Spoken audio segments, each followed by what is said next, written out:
চিনাক্তকৰণ কৰা, তেওঁলোকৰ নাম ভোটাৰ তালিকাৰ পৰা কৰ্তন কৰা আৰু তেওঁলোকক বহিষ্কাৰ কৰা।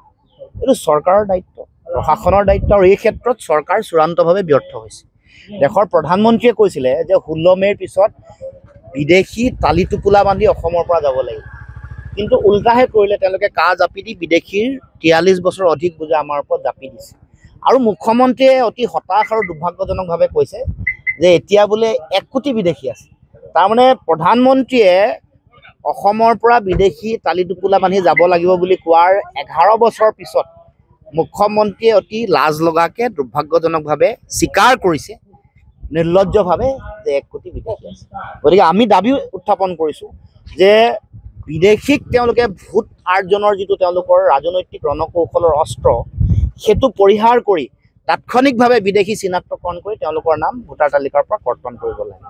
কিছুদিনৰ আগতে তেওঁলোকে বিদেশী পুছবেক কৰি গৈ বৰ্ডাৰত থৈ অহাৰ পাছত আকৌ ঘূৰাই আনিব লগা হ'ল মুখ্যমন্ত্ৰীয়ে লাজ লগাকৈ। তাৰমানে বিদেশী নাগৰিকৰ সমস্যাটো সমাধান কৰাত, বিদেশী চিনাক্তকৰণ কৰি নাম কৰ্তন কৰাত মুখ্যমন্ত্ৰী চূড়ান্তভাৱে ব্যৰ্থ বা দেশৰ চৰকাৰ চূড়ান্তভাৱে ব্যৰ্থ। এইটো কেৱল মাত্ৰ বিদেশী বিজেপিৰ কাৰণে এটা ৰাজনৈতিক অস্ত্ৰ। এইটো এটা ৰাজনৈতিক সমাধান সূত্ৰ। তাৰ কাৰণে ৰাষ্ট্ৰীয় নাগৰিকপঞ্জী উন্নীতকৰণৰ প্ৰক্ৰিয়াটো চলি আছিলে, আৰু উচ্চতম ন্যায়ালয়ৰ নিৰ্দেশনা তদাৰকত হোৱা যিখন ৰাষ্ট্ৰীয় নাগৰিকপঞ্জীৰ চূড়ান্ত খচৰা প্ৰকাশ হওঁতে য'ত 19 লাখ মানুহৰ নাম কৰ্তন হ'ল, তেতিয়া লগে লগে সকলোৱে ক'লে যে নাই, ত্ৰুটিপূৰ্ণ হৈছে আৰু বিদেশীৰ নাম আৰু আছে।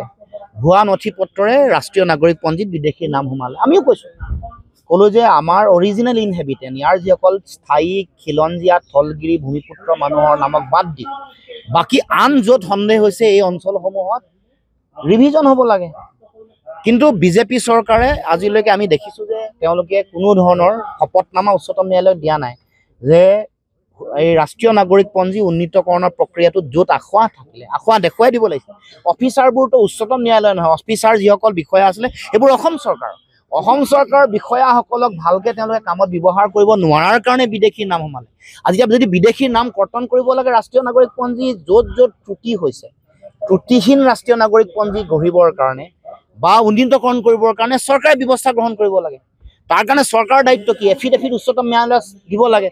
এই যে চূড়ান্ত খচৰা ওলোৱাৰ পাছত আজিলৈকে, আজিৰ দিনটোলৈকে, আজিৰ তাৰিখলৈকে বিজেপি চৰকাৰে, হিমন্ত বিশ্ব শৰ্মাই, নৰেন্দ্ৰ মোদী ডাঙৰীয়াই আজিলৈকে যে এখনো এফিডেভিট দিয়া নাই। তাৰমানে বিদেশী নাগৰিক তেওঁলোকৰ কাৰণে ৰাজনৈতিক এজেণ্ডা।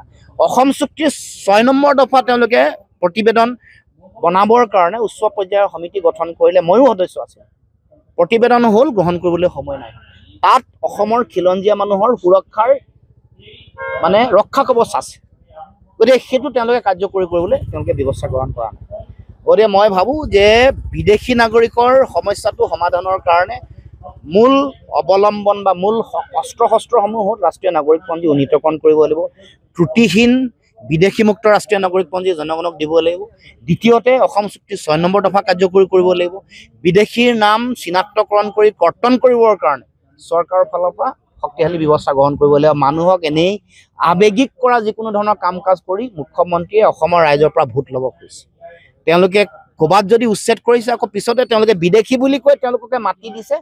তেওঁলোকে আকৌ আমাৰ থলুৱা মানুহৰ আমাৰ কৰ কাটোলে তেওঁলোকক পইচা দিছে। কাৰোবাক 7 লাখৰ পৰা 14 লাখলৈকে দিছে, কাৰোবাক 14 কোটি সকলোকে মিলাই দিছে। তাৰমানে এয়া ৰাষ্ট্ৰদ্ৰোহ কৰিছে। মুখ্যমন্ত্ৰীয়ে বিদেশী বুলি কোৱা মানুহবোৰক যে এই যে টকা পইচা দিছে আৰু মাতি দিছে, এইটো এটা ৰাষ্ট্ৰদ্ৰোহ। ৰাষ্ট্ৰদ্ৰোহৰ দুখত মুখ্যমন্ত্ৰীক কৰায়ত্ব কৰিব লাগে, বিদেশী মানুহক মাতি দিয়াৰ কাৰণে তেওঁলোকক পইচা দিয়াৰ কাৰণে। পুনৰবাৰ আকৌ এটা প্ৰশ্ন কৰিছোঁ,